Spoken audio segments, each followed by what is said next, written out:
ABP news आपको रखे आगे। ममता बनर्जी ने 2 सीटों से चुनाव लड़ने का ऐलान किया है, जिसमें नंदीग्राम सीट भी है, जहां से शुभेंदु अधिकारी चुनाव लड़ सकते हैं। तो सवाल यह है, क्या सिर्फ शुभेंदु अधिकारी के सहारे इलाके पर कब्जा करने की बीजेपी की रणनीति की काट के लिए ही उन्होंने यह फैसला किया, या फिर ममता को भवानीपुर में हार का डर सता रहा है? प्रधानमंत्री नरेंद्र मोदी ने पश्चिम बंगाल की मुख्यमंत्री ममता बनर्जी की भवानीपुर सीट में कदम रखकर बंगाल के चुनावी जंग को और रोचक बना दिया। पीएम मोदी कोलकाता के भवानीपुर में सुभाष चंद्र बोस के घर यानी नेताजी भवन पहुंचे। नेताजी सुभाष चंद्र बोस आजादी से पहले यहीं रहते थे। ये घर ममता बनर्जी की भवानीपुर सीट के अंदर पड़ता है। बीजेपी की कोशिश है कि इस सीट पर से ममता बनर्जी का राज खत्म किया जाए। ममता बनर्जी भी ये बात जानती हैं। उनके लिए ये सीट अब नाक का सवाल बन गई है, लेकिन ममता कोई चांस नहीं लेना चाहती। शायद इसीलिए इस बार उन्होंने नंदीग्राम से भी चुनाव लड़ने का फैसला किया है।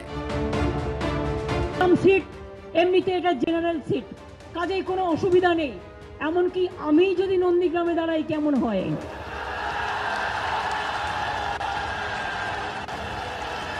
ভাবছিলাম কথার কথা একটু বললাম, একটু ইচ্ছে হলো জায়গা, একটু আমার ভালোবাসার জায়গা। আমি হয়তো ইলেকশনের সময় অত টাইম দিতে পারবো না, কারণ আমাকে তো 294টা সিটে লড়তে হবে।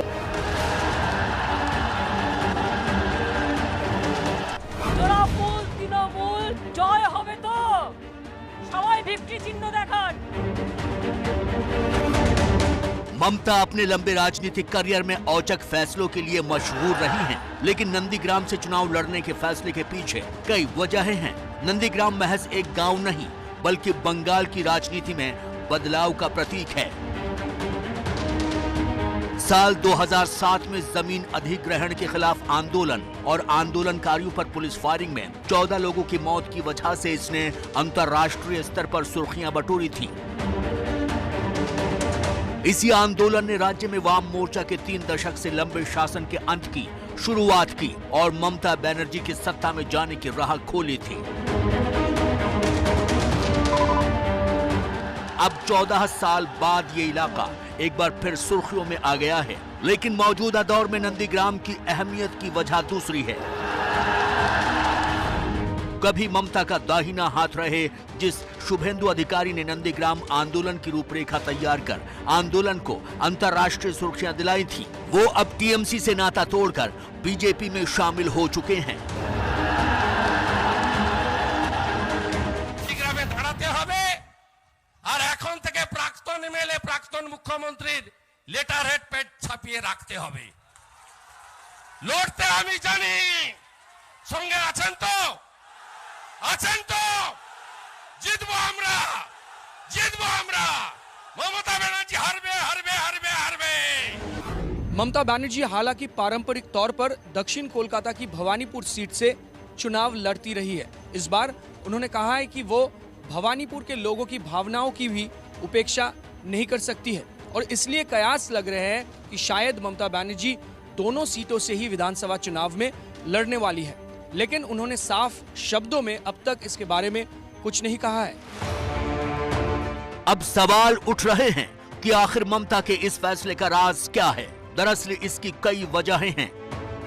पहली तो यह कि जिस शुभेंदु अधिकारी का हाथ पकड़कर बीजेपी दक्षिण बंगाल में चुनावी वैतरणी पार करना चाहती थी, ममता ने उनको अपने घर यानी नंदीग्राम में ही घेर दिया है। पिछले लोकसभा चुनाव में 18 सीटें जीतकर टीएमसी को करारा झटका देने के बावजूद बीजेपी दक्षिण बंगाल के खासकर झारखंड से लगे इलाकों में बेहतर प्रदर्शन नहीं कर सकी थी। उसकी एक वजह यह थी कि इस इलाके में उसके पास ममता या शुभेंदु के कद का कोई नेता नहीं था। क्या चौकीदार क्या है? क्या चौकीदार है? अब शुभेंदु को अपने पाले में खींचकर पार्टी इन इलाकों पर कब्जा जमाने का सपना देख रही थी, लेकिन ममता के इस ऐलान से वो अपने घर में घिर गए हैं। बीजेपी अपने इस तुरुप के पत्ते को बेकार नहीं जाने देना चाहती। नतीजतन अधिकारी के किसी और सीट से लड़ने के कयास लग रहे हैं। बीजेपी को भरोसा था कि शुभेंदु दक्षिण बंगाल में पार्टी की जमीन मजबूत करेंगे, लेकिन अब उनकी राह आसान नहीं है। आपका इधर लेके आइएगा तो ये फाका हो जाएगा, उनके लिए तो मास्टर स्ट्रोक है। बहुत अच्छा पॉलिटिकल डिसीजन। तो देखिए क्या होने वाला है, आगे दिन में ही तो बोलेगा, मगर दिस इज गुड वेंचर और this is a good master stroke. अच्छा ही हुआ। दूसरी वजह यह है कि इस बार विधानसभा चुनावों में धर्म के आधार पर ध्रुवीकरण की जबरदस्त आशंका है। खासकर पूर्वी मिदनापुर के इस पिछड़े माने जाने वाले इलाके से ममता के मैदान में उतरने की स्थिति में बीजेपी के पक्ष में हिंदू वोटरों का ध्रुवीकरण पर अंकुश लगाने में मदद मिल सकती है। पूर्व मेदिनीपुर जिले में मुस्लिमों की आबादी करीब 14.6% है, लेकिन नंदीग्राम में मुस्लिम वोटर निर्णायक स्थिति में है। साल 2011 की जनगणना के मुताबिक नंदीग्राम ब्लॉक 1 में 34%, ब्लॉक 2 में 12% और नंदीग्राम कस्बे में मुस्लिमों की आबादी 40% थी। बीते करीब 10 सालों में ये और बढ़ी ही है। बीते 3 विधानसभा चुनावों के आंकड़ों से ये साफ है कि नंदीग्राम में मुस्लिम वोटों की भूमिका बेहद अहम रही है। 2006 विधानसभा चुनावों में पहले और दूसरे नंबर पर मुस्लिम उम्मीदवार ही रहे थे। तब जीत और हार का अंतर कुल मतदान का 3.4% रहा था। साल 2011 में टीएमसी के एक मुस्लिम उम्मीदवार ने सीपीआई के हिंदू उम्मीदवार को हराया था, लेकिन हार जीत का फासला कुल मतदान का 26% रहा था। वर्ष 2016 में इस सीट पर शुभेंदु अधिकारी को वर्ष 2011 में टीएमसी को मिले वोटों से 7% ज्यादा वोट मिले थे, बावजूद इस तथ्य के कि सीपीआई ने एक मुस्लिम उम्मीदवार ही उतारा था। राजनीतिक जानकारों का कहना है कि अगर ममता ने नंदीग्राम से लड़ने का फैसला नहीं किया होता तो टीएमसी इस सीट पर किसी मुस्लिम उम्मीदवार को ही मैदान में उतारती। वैसी स्थिति में बीजेपी को नंदीग्राम और आसपास के इलाकों में हिंदू वोटरों के ध्रुवीकरण में सहायता मिलती, लेकिन ममता के दांव से उसकी रणनीति को झटका लगा है। ममता जी का सर्टिफिकेट भारतीय जनता पार्टी के लिए जरूरी नहीं है। देश की जनता ने भारतीय जनता पार्टी को प्रमाण पत्र दिया है। देश की जनता ने भारतीय जनता पार्टी के कार्यकर्ता नरेंद्र मोदी जी को प्रधानमंत्री दूसरी बार बनाया है, इसलिए ममता जी के प्रमाण पत्र की आपको आवश्यकता नहीं है।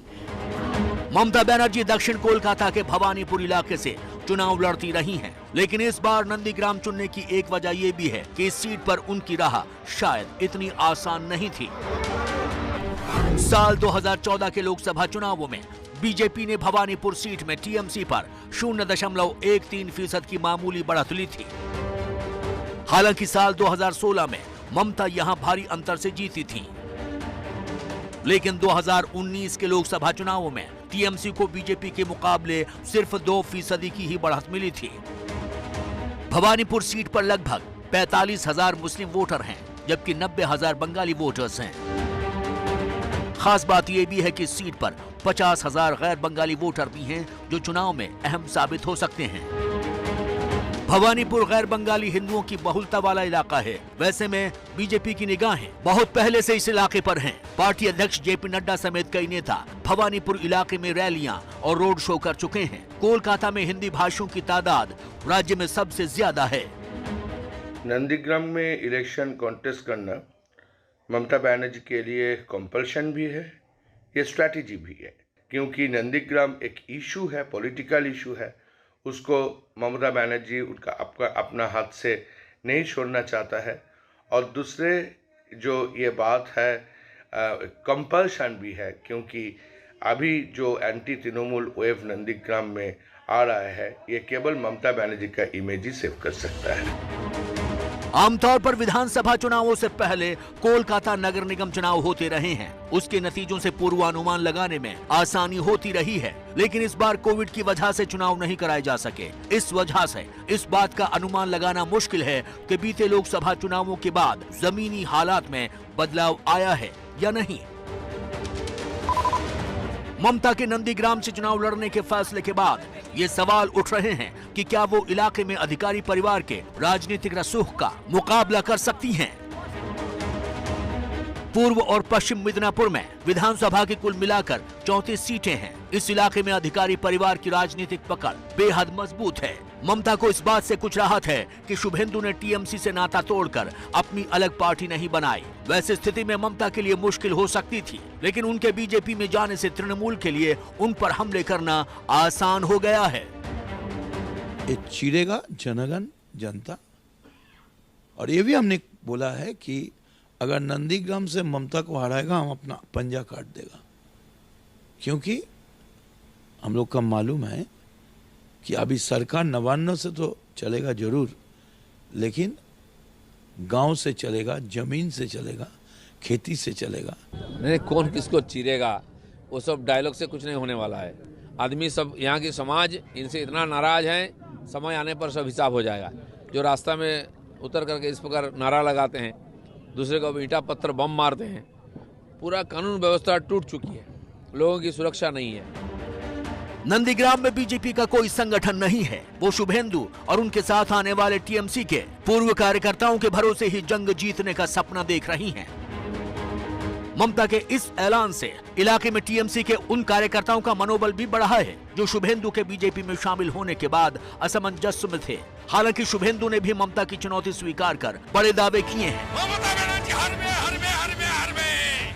10 साल पहले ममता बनर्जी के लिए लेफ्ट को हराना एक बड़ी चुनौती थी, लेकिन कई जानकारों का मानना है कि इस बार ममता बनर्जी के सामने और भी बड़ी चुनौती है, क्योंकि इस बार उनका मुकाबला है केंद्र में बैठी बीजेपी से, जिसके पास सत्ता की ताकत भी है और धन बल का रसूख भी है। ममता बनर्जी की जीत में बड़ी भूमिका निभाता है बंगाल में उनका मुस्लिम वोट, लेकिन ममता के मुस्लिम प्लान पर मुसीबत मंडरा रही है, क्योंकि बंगाल की प्रतिष्ठित फुरफुरा शरीफ दरगाह के पीरजादा ओवैसी के साथ मिलकर बना रहे हैं ममता के मुस्लिम वोट बैंक में सेंध लगाने का प्लान।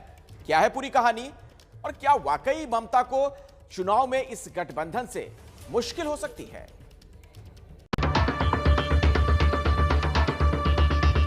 क्या ममता बनर्जी के मुस्लिम वोट बैंक में सेंध लगने वाली है? हम एक पार्टी बनाएंगे, उससे हम जो पिछड़ा हुआ आदमी है एक साथ मिलकर सब आगे चले।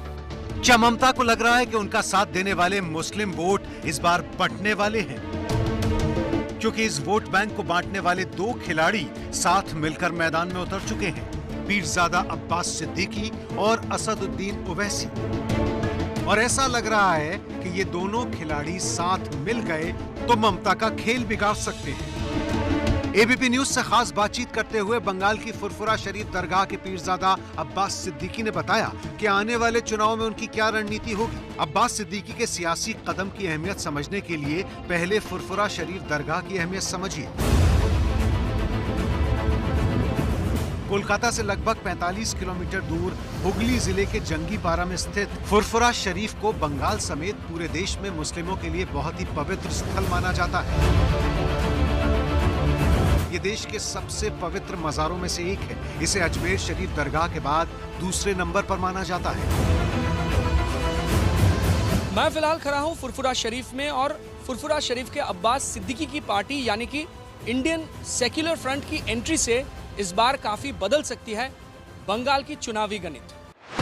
ये तो हुआ फुरफुरा शरीफ का धार्मिक महत्व। अब इसके प्रभाव से होने वाले राजनीतिक असर पर भी नजर डालते हैं। वो असर जो ममता के मजबूत माने जाने वाले मुस्लिम वोट बैंक को प्रभावित कर सकता है। जानकारों के मुताबिक हुगली के फुरफुरा शरीफ का करीब 3000 मस्जिदों पर प्रभाव है। ये कई धर्मार्थ, शैक्षिक संस्थान, अनाथालय, मदरसे और स्वास्थ्य केंद्र भी चलाता है। दरगाह में आस्था रखने वाले ज्यादातर लोग इसकी बातों और फतवों को भी मानते हैं। ये प्रभाव खासतौर पर हावड़ा, दक्षिण और उत्तरी 24 परगना जिलों तक में रहने वालों पर होता है। दक्षिणी बंगाल के इन 4 जिलों में राज्य की मुस्लिम आबादी का लगभग 25% हिस्सा रहता है। 2019 में टीएमसी ने क्षेत्र की 14 में से 11 लोकसभा सीटें जीती थीं और तब अल्पसंख्यकों ने ममता के लिए एक मुश्त वोट डाले थे। लेकिन इस बार अब्बास की नई party Indian secular front Owaisi की पार्टी के साथ मिलकर ममता के लिए नई मुसीबत खड़ी कर सकती है। जो लोग बाम के अमल में गरीब को लूटे थे, आदमी को बड़े जुल्म किए थे, जब टीएमसी आए हैं वही लोग टीएमसी में आ गए। अभी वही लोग बीजेपी में भी जा रहे हैं, तो एक ही तो रोल है। इसीलिए हम लोग जब नया पार्टी बना रहे हैं और युवा को ज़्यादातर हम लोग आगे लेके आ रहे हैं, तो इंशाल्लाह हमारा मानना है हर धर्म का लोग हमारे बारे में ज़्यादा सोच रहे हैं अभी। हालांकि अब्बास सिद्दीकी के चाचा और फुरफुरा शरीफ के सीनियर पीरजादा ताहा सिद्दीकी अभी भी न सिर्फ टीएमसी के साथ हैं, बल्कि ममता बनर्जी के करीबी भी माने जाते हैं। अब भतीजे ने नई पार्टी खड़ी की है तो साफ है कि फुरफुरा शरीफ भी राजनीतिक रूप से 2 हिस्सों में बंट गई है। वोटर चाचा की बात मानेंगे या भतीजे की, ये देखना बाकी है। हालांकि अब्बास सिद्दीकी कहते हैं कि ये पार्टी सिर्फ मुस्लिम वोटों पर निर्भर नहीं, बल्कि आदिवासी और दलितों को भी साथ लेकर चलेगी। पिछड़ा हुआ आदमी है, दलित, आदिवासी, मुस्लिम, हिंदू, उनके बारे में कोई नहीं सोच रहे। तो हमने सोचा ठीक है, हम एक पार्टी बनाएंगे, उससे हम जो पिछड़ा हुआ आदमी है एक साथ मिलके सब आगे चले। यही हमारा इरादा है। पीरजादा अब्बास के फैक्टर से नुकसान न हो, इसके लिए ममता बनर्जी ने ऑल बंगाल इमाम एसोसिएशन को काम पर लगा दिया है। एसोसिएशन के नियंत्रण में 40,000 मस्जिदें आती हैं और इसके सदस्य करीब 23,000 मस्जिदों में फैले हुए हैं। यानी कहीं न कहीं अब्बास के कदम से टीएमसी में घबराहट तो है ही। जो असदुद्दीन साहब का जो है वो तो नया है इधर, तो पहले तो उनको टेस्टेड हुआ नहीं इधर मुस्लिम वोट उनको मिलेगा क्या नहीं मिलेगा, मगर ममता बनर्जी का इनका एक ख्याल है कि ममता बनर्जी मुस्लिम वोट इनका ज्यादा मिलेगा। उधर असदुद्दीन ओवैसी की पार्टी AIMIM पहले ही बंगाल में सक्रिय दिख रही थी और इंडियन सेक्युलर फ्रंट ने ममता की मुश्किल और बढ़ा दी। असदुद्दीन ओवैसी की पार्टी टीएमसी को कैसे और कहां चोट पहुंचा सकती है, ये समझने के लिए बिहार चुनाव को याद करना जरूरी है। ममता बनर्जी को आप देंगे नौथा गठबंधन में आने के लिए? कि हम अब्बास सिद्दीकी साहब के साथ खड़े हैं और वो जो फैसला लेंगे हम उसके साथ रहेंगे। नहीं, ये मीम का फैसला बोला है। मीम का ही फैसला बोला मैं। ओवैसी की पार्टी AIMIM ने बिहार में 20 सीटों में चुनाव लड़कर 5 सीटें जीती थी, लेकिन खास बात यह है कि इनमें से 4 सीटें पश्चिम बंगाल से सटे हुए जिलों की हैं। ये 2 जिले हैं मालदा और उत्तर दिनाजपुर। जानकारों का मानना है कि इन आंकड़ों का असर अब बंगाल चुनाव में भी नजर आ सकता है और नुकसान टीएमसी को हो सकता है, क्योंकि मालदा में हिंदू वोटर हैं लगभग 48% और मुस्लिम वोटर हैं लगभग 52%। वहीं उत्तर दिनाजपुर में भी मुस्लिम वोटरों की संख्या लगभग 51% है। इन 2 जिलों में टीएमसी और बीजेपी के बीच इस बार कांटे की टक्कर होनी तय है। वोटों के ध्रुवीकरण के बीच अगर असदुद्दीन ओवैसी और अब्बास सिद्दीकी की पार्टी मिलकर मुस्लिम वोटरों के 8 से 10% तक भी वोट काट लेती है तो टीएमसी का मामला फंस सकता है। लेकिन ओवैसी के लिए भी इसमें एक पेच है। बंगाल के मुस्लिम वोटरों से जुड़ा एक और अहम फैक्टर। बंगाल में उर्दू भाषी मुस्लिम वोटर भी हैं और बंगाली बोलने वाले मुस्लिम वोटर भी। बंगाल के 2 जिलों में उर्दू भाषा बोलने वाले मुस्लिम वोटर की संख्या काफी ज्यादा है और टीएमसी के थिंक टैंक का मानना है कि इन वोटरों पर ओवैसी का प्रभाव काफी ज्यादा पड़ेगा। ये तो गई उर्दू में बात करने वाले मुस्लिम वोटरों पर ओवैसी का कंट्रोल, लेकिन बांग्ला में बात करने वाले मुस्लिम वोटरों पर ओवैसी का कंट्रोल नहीं है। यही सामने आ रही है इंडियन सेक्युलर फ्रंट यानी कि अब्बास सिद्दीकी की पार्टी। टीएमसी का मानना है कि बंगाली बोलने वाले मुस्लिम वोट बैंक पर ओवैसी का असर उतना नहीं पड़ेगा जितना उर्दू में बात करने वाले मुस्लिम वोटरों पर है। कुछ वोट तो जाएगा ही, ये तो ठीक एकदम जो अगर कोई मुस्लिम कोई आउटफिट कोई चुनाव में आएगा तो कुछ वोट तो इसको मिलेगा, मगर इनका तो कोई बेस नहीं है। 1 महीना 2 महीना 3 महीना में पहले आप एक पार्टी आप फ्लोट करेगा और आप सोचेगा आपका सब वोट इनका मिल जाएगा, ये तो होता नहीं ना। एक देखिए ममता बनर्जी बहुत दिन आंदोलन करके सीपीएम को इधर से रूल आउट किया, तो हम सोचते कि जो नया आउटफिट है ये ज़्यादा इनका कोई ये लोगों का फायदा नहीं मिलेगा।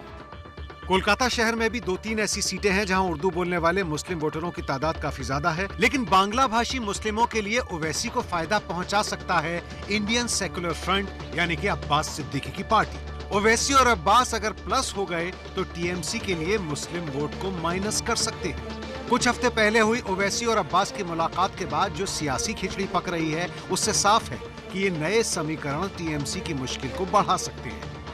कुछ हफ्ते पहले असदुद्दीन ओवैसी ने मुलाकात किया था अब्बास सिद्दीकी से। अब ये दोनों अगर एक साथ हो जाते हैं तो चिंता और भी बढ़ने वाली है तृणमूल कांग्रेस के लिए। कैमरामैन आदर्श नायर के साथ कुंतल चक्रवर्ती, एबीपी न्यूज, फुरफुरा शरीफ।